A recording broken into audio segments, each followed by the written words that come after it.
Mukha ko, gamit ako ng mga 3cc or 4cc para consume. And the remaining, i-copy ka niyo po. Or, pag may sobra, lalo na sa payat, ipauwi niyo na po, yun yung sa ref. Para meron tayong home care. So, mas maganda yung result. Every night.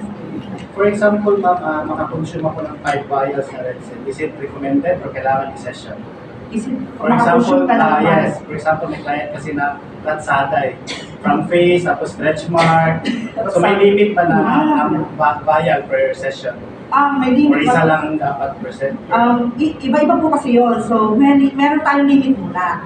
So, kung sa mukha tayo, so, di ba, 1 vial na i-consume natin. Consume natin. Siyempre, meron po tayong mga ingredients sa loob na hindi rin natin alam ang kondisyon ng tao.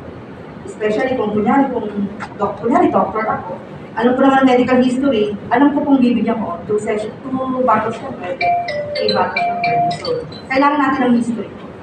Okay po. Last, Yes po. with regards sa acne, active acne or active pimples, pwede ba kami mag-inject ng red cell directly? Yes, sa side niya? Makakapag-inject lang tayo sa active acne kung siyempre nalinis muna natin. Linisin muna natin, madali naman yan. Double cleansing po tayo. Ano pa? Please may double cleansing. Sa double cleansing po tayo and then start tayo mag-inject.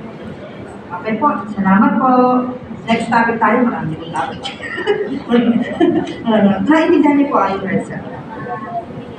So, sarayan naman tayo.